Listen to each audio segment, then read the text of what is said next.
Ho fiantohana sy ho fiahinana ny ara-tsakafon'ireo tokantrano marefo any amin'ny faritra Andros sy Anosy dia niroso tamin'ny fifanaovan-tsony fifanekam-piara-miasa ny teo anivon'ny ministera ny fambolena sy ny fiompiana sy ny vondrona KFHI ny talata 9 aogositra 2024 tao Anosy. Amafisina ny fanatrarana ny fanamby napetraky ny filoham-pirenena ho amin'ny famongorana ny Kereny Atsimo ho atambatra ny rehetra miainga ny fotony eny anivon'ny commune ka hiara entana hitondra fanovanana ny faritra Atsimo. Fanaovan-tsony fiara-miasa amin'ny ONG KFHI avy any Corée sy ny ministera ny fambolena sy ny fiompiana izy ity. KFHI dia efa nanomboka tamin'ireny fotoana nisy ny haintany mafimafy reny tamin'ny herintaona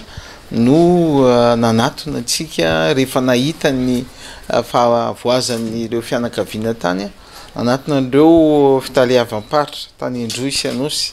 ary nanolo-tanana amin'ny fanohanana ireo fianakaviana tratry ny Kere. Nanomboka tamin'izay ny fiara-miasa tamin'ny ministera sy ny KFHI satria anisan'ny fanohanana nataon'ireo ihany koa ny ho an'ireo vahoaka izay rehefa nitondrantsika an'ireo masomboly na doria izay atao hoe mahatanto kokoa ny haintany toy ny apemba sy ny bajiry dia fantatra hoe mandritra ny fotoana izay vokaran'izay dia mila tohanana ireo vahoaka izay manatanteraka an'izany famokarana izany ary izay fotoana anohanana an'ireo izay maro ny nanome tanana fantatsika moa fa ireo mpiara-monina izay nanampy antsika tany no nahafahantsika nanohana an'ireo fa anisany ireo mpiara-monina ireo ny KFHI izay misy commune izay noraisiny an-tanana ny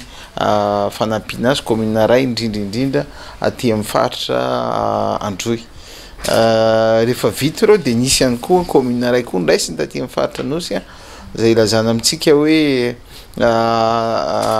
tena vonona ny KFHI hanohy an'izany fiara-miasa zany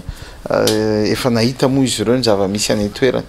ary efa mifampidinika amin'ireo taleparitry ny ministera ny fambolena sy ny fiompiana any toerana Anosy Androy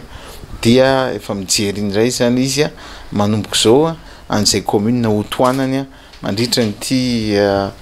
fotoana fahasarotana fantatsika hoe tsy maintsy ho avy ndray fotoana izay tsy fampiniorana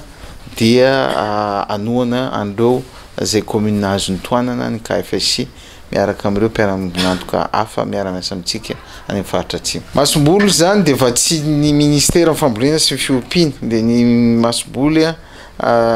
indrindra moa zany ny apemba sy ny bajiry na hoe sorgho sy mil fa manome ihany koa ny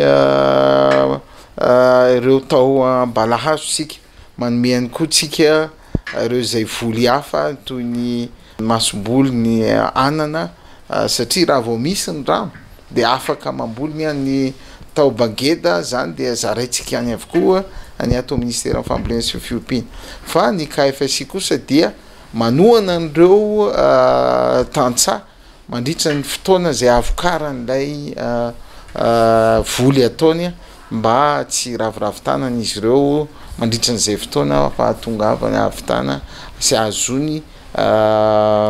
mioty ny vokatry ny fambolena izay. Arak'izany dia tokantrano manodidina ny 7,000 no azo tohana avy amin'ny alalan'ity vondrona KFHI ity azo vary ray gony avy izay tsapa fa misedra fahasahiranana mandra-pahatonga ny vokatra.